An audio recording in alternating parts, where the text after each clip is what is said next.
Hey guys, the Common Man here. So like I said I would do, I am going to do a quick comparison of these two knives here. I think that they are exceptional budget knives, and honestly, if I were to make a recommendation of a budget knife, roughly $50 to $60 or lower, to someone, I think these two would be the ones that I would tell them to take a look at. And the cool thing is they are similar enough. I guess their similarities are really the exceptional things about these knives that they share in common.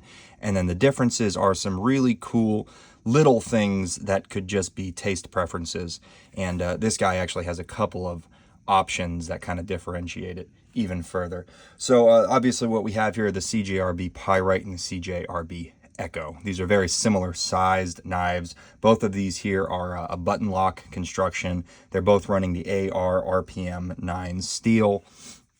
And their overall build, assembly, and construction is very similar with some small differences, which we'll go into.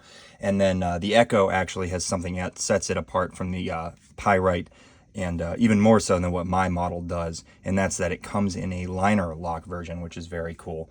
And if my memory serves me correctly, the liner lock actually has an inset liner lock, so it does not have the shadow boxed scales like this one. And that's pretty sweet. I think that's kind of a different style, something that I actually prefer, but I wanted to, for comparison's sake, pick up the button lock. And yeah, I'm glad I did. I really like it. But anyway, let's go ahead and just start looking at some details of these two knives. We'll kind of cover it the same way that I do in most of my review videos and go kind of piece by piece and cover just different aspects of the knives and sort of compare them at the same time. So the CJRB Pyrite comes in two different blade styles. I don't have the sheep's foot style, and the sheep's foot actually does have a hole that's cut into it, much like the Ekko here. So it does not have the thumb stud.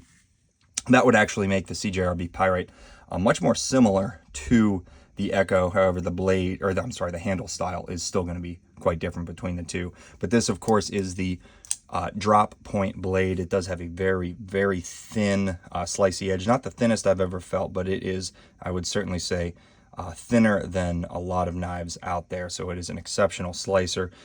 Pretty nice blade stock, relatively thin blade stock, and it is a flat grind that carries most of the way up the blade. Really nice front or forward choil there with an excellent sharpening choil. You can see the plunge grind is well far away from that edge, so you'll get lots of sharpenings.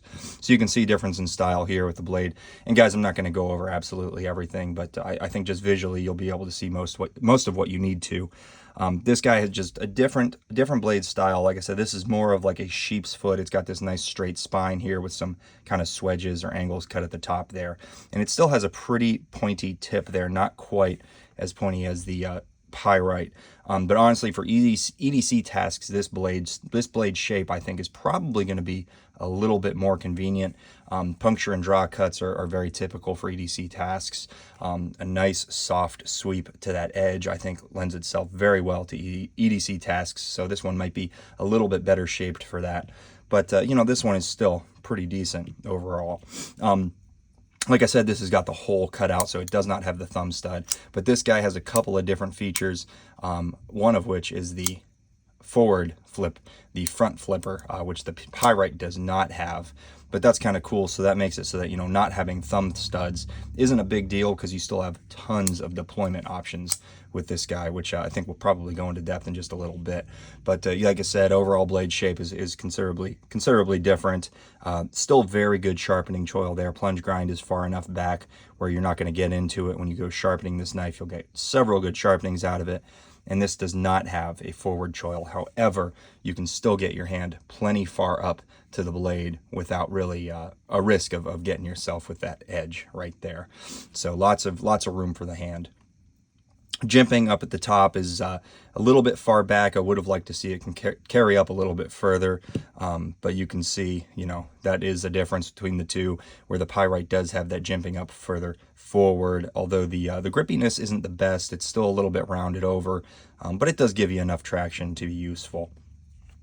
Overall handle design, you can see, is quite a bit different. This has a much sleeker, slimmer handle, and it definitely feels a little bit thinner in the hand. It doesn't fill it out quite as well as the Ekko, and that's one area where I think the Ekko is going to stand out a lot to some people who like that kind of a full hand feel from their knife. This has that kind of hump in the back. It's got this fuller area down here where your back 3 fingers will fit. It's just going to fill out this part of the hand a lot more. And it does give you a little bit more of a secure grip, even without that jimping for the thumb. It does fill it out, and that pocket clip feels just fine in the hand. It's not a hot spot, nor is it on the Pyrite. They both land right where you want them to, kind of right in the crease right here, kind of depending on how you're holding it, but they're both very comfortable. And talking about the pocket clip, we are looking at the same exact pocket clip, even riding at you know, a relatively similar angle. But you can see their exact clip. I'm sure they're swappable between the two, and it's an exceptional clip. It doesn't have that kind of flat that carries out once it swoops up, so it's not really going to catch on anything. These screws are both, you can see they are both countersunk, so it's not going to catch on the hem of your pocket. Even though the pocket clip is not set into the liner, it's plenty low profile, like I said, where nothing's going to get hung up there. It's going to operate just fine. You can see that they're both using that shadow box liner style, which I'm not a huge fan of. Like I said, with this guy, when you get the liner lock, I believe it's going to be a scale that wraps around, more of like, what do you want to call it? Like nested steel liners.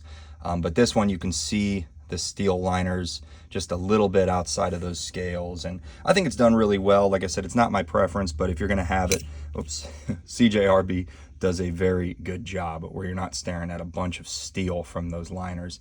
And also, it's not like it's like a polished, I hate when I see like a polished liner. I like this kind of just satin subdued steel. If you're going to see it, it's very kind of understated, and it's not, you know, staring at you, which I like. And I think it's, you know, it's rounded over well. There's no sharp edges or anything like that. So they did that exceptionally well.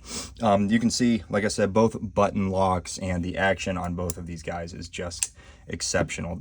That's one thing for me where the Pyrite just shines above even more expensive knives that I've had, honestly. This is probably the best tuned thumb stud deployment that I've ever used. And maybe it's just the shape of my hands, the length of my fingers. I don't know. Something about this knife just works perfectly for me, and I like almost can't fail it regardless of how I open it up. It's incredible. You know, sometimes you have to kind of send your thumb that way to open it, which it opens. You can send your thumb like off to the corner there, it opens, or straight up and it opens. It doesn't matter, it's going to deploy.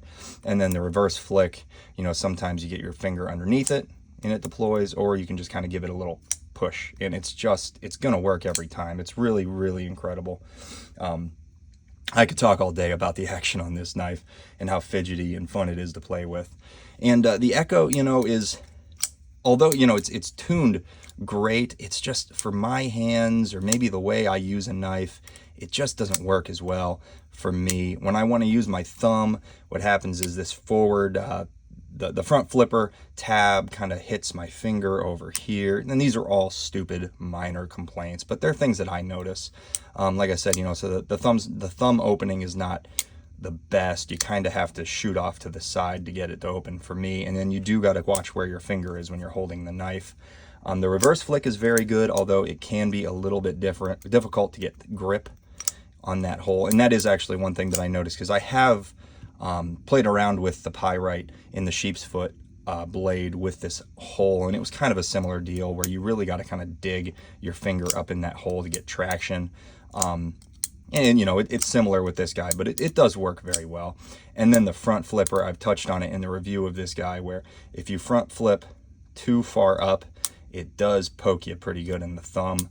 Again, a minor complaint, you just got to get used to it. But once you figure out the best way to do it, it's going to be very consistent and very comfortable, where you just kind of roll your thumb over. Now you can see, roll your thumb over and it'll work. Now, I'm not a big front flipper fan, so, you know, that's not really a way that I generally would open a knife. And I don't usually buy knives that are just front flippers, so I like the fact you get options with this. Overall, guys, fit and finish, quality, everything is exceptional. And for the price that these guys are at, it's really hard to beat. Like I said, if I had to recommend a couple of budget knives to someone, these would be the two maybe the Elementum, because that's just a classic. But these would be the two that I would really tell someone to look at. And right now, this holiday season, I was seeing both of these things in the $40 range, just a little bit above $40 for the most basic versions. You can get the full steel versions for under $50 or right about $50. And that's just unreal. And that's another thing I didn't say, is that both of these are available with a full steel handle, and you can get them all black. You can get different colors. The steel, I think, is just black or just like a satin finish, but tons of different options with these guys. And you know, whatever you're into, I think you will find something that will fit your taste if you're looking at either of these. So anyway, guys, thanks for watching. Like I said, just a quick comparison for anyone who's looking at these, and I hope it helps you figure out which one you prefer. So thanks for watching. If you guys want to see more of my videos, please consider subscribing. Thanks.